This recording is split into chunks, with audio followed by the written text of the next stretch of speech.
მოწმეების არ დაგმოხსნას და არ დაკითხვა დღეს როგორც ადვოკატი ამ არის სულ პროკურორს ერთ გაიგე სარამატა ცეცხლი სულ პროკურატურას გაჩნდები კი შემიძლია უკანონო პატრონობაში ვიდეო ჩემი კოლეგა და მეგობარი ზიანმაყრობელი არ გეგმისება მოსვენება შეიძლება გაათავისუფლება და მოითხოვე მისი პატრონიდან გაათავისუფლება რა შეიძლება რა რატომ ხავს უკანონო პატრონობაში ზიანმაყრობელი ხომ დადასტურდა დღეს ექსპერტის დასკვნითაც რომ არნაირი სილის გაწვნის შედეგად თქვენს პოლიცმაისტერი გებუაძეს არ მიგდა არნაირი დაზიანება არა თქვენი თქვენის ბრალდება ემყარება სრულ რაღაცა სიგიჟეებს სიშლეგებს მეც არ ამის ვითომ 딥 სტეიტი და რაღაცეები ზმანებები და მოჭრინებები რო ქონდა თქვენს ოზურგეთის პოლიციას როდის გამოუშვებთ როდის მოიწყებთ ზიამაღაბელის გათავისუფლებას როდის სიმშვიდეს როგორ პოულობთ ხომ შვიდობა გაქვთ თვითონ და როგორ პოულობთ უდანაშაულო ადამიანი ციხეში ყავთ გამოკეთილი შვიდადო არ ზიას როდის მოითხოვთ რომ გაათავისუფლოთ არ დაგაცნით გაათავისუფლეთ ზიამაღაბელი არა რა გაიგეთ სულ ჩვენებების გამო და ბრალდების გამო პასუხს აგებთ რეჟიმი რომ შეიძლება და ბიძინა რომ აღარ გეყოლებას და რუსული რეჟიმი სისხლის სამართლის წესით აგებთ პასუხს ევონდა სასამართლოს თომაზე სულ პროკურორი სასამართლოს სამედიცინო ცეცხლი ოლიგარქია მომდაც დეტალურად ისაუბრა ის მიერ ჩადარებულ საექსპერტო კვლევებთან დაკავშირებით მან ექსპერტიზა ჩაუდარა როგორც დაზარალებულს ირაკლი გებუაძის ასევე ბრალდებულს ხალხომ ზიანს შესაბამისად მისმიერ მოწოდებული ინფორმაცია მნიშვნელოვანია საქმეზე შემაჯამებელი გადაწყვეტილების მიღებისთვის. რაც შეეხება მოწმეებს, დღევანდელ სასამართლოს თომაზე ბრალდების მხარემ შეამცირა დასაწყისად მოცულობა ის ფაქტობრივი გარემოებები, რაც დადასტურებულია სხვა არაერთი ეპიზოდის ჩვენებით, მათ შორის ვიდეო ჩანაწერებითაც,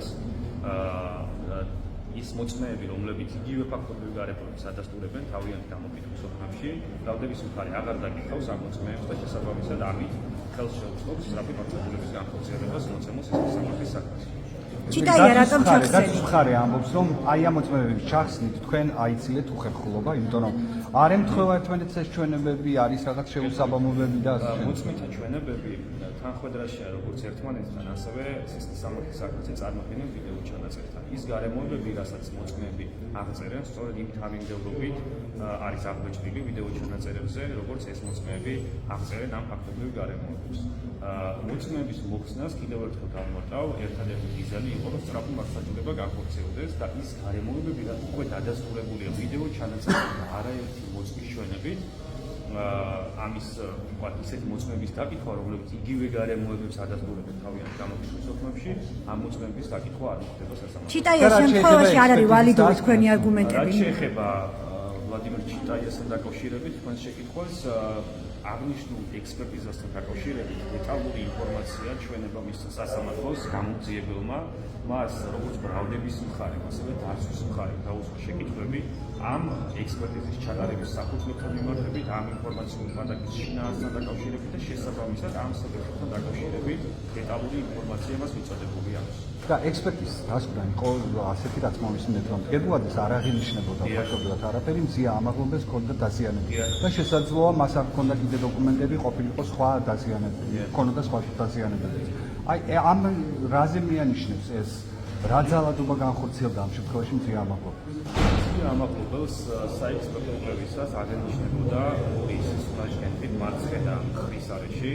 როგორც თავად ექსპერტს განუმარტა მან ეს დაზიანებები მიიღო შეხლა შემოხლის და ჭყლების დროს და პოლიციის თანამშრომლების მიმართ რაიმე საკითხის პრეტენზია არ გაუფიქსირდა. იგივე განმარტება გააკეთა თავადობამ მზიაუს ტენდენციურ დაწესებულებას შესაძლებისას, როდესაც მას ასევე აღმოაჩინა ეს დაზიანებები და განმარტა, რომ ეს დაზიანებები მან მიიღო შეხლა შემოხლისას ჭყლებისას საფრთხესო აქციის მიმდინარეობის დროს და პოლიციის თანამშრომლების მიმართ რაიმე საკითხის პრეტენზია არ დაუფიქსირდა. ასევე არ დაუფიქსირდა პრეტენზია ტენდენციური სამსახურის თანამშრომლების მიმართ. ჩიტაიაზე ვერ მივიღეთ არგუმენტი, რატომ ჩახსენით ის გარემოებები, რომელიც ჩიტაიას პატაკშია, სხვა მოწმის დაკითხვით არ დაფარულა და რატომ მოიხსნა ჩიტაია? მისი პატაკის შემდგომ საქმეში ჩატარდა საკრებში მოქმედებები. კერძოდ დაინიშნა საინფორმაციო ტექნოლოგიური ექსპერტიზა, ასევე მიღებული იქნა სასამართლოს განჩინება, რაც გადაგზავნილი იქნა საექსპერტო დაწესებულებაში. ამ გარემოებებთან დაკავშირებით, რა იყო ამ ექსპერტიზის დანიშნვის საფუძველი? კონკრეტულად რა გარემოებების დადგენის მიზნით დაინიშნა ეს ექსპერტიზა და ასე შემდეგ დეტალური ინფორმაცია მიაწოდა გამომძიებელმა, რომელიც დაიკითხა რამდენიმე სხდომით ადრე სასამართლოს და დაცვის მხარეს ჰქონდა ამასთან დაკავშირებით, ჰქონდა ეს შეკითხვები, გაუქმდა სწორედ აღნიშნულ პირს და მიაწოდა მან დეტალური ინფორმაცია, როგორც დაცვის მხარეს, ბრალდების მხარეს და სასამართლოს. ბატონ თორნიკე, თქვენ როგორც სანქციონირებულ პროკურორს და დღეს რას მოგისმენთ ყველა? როგორ ჩამოგიშალათ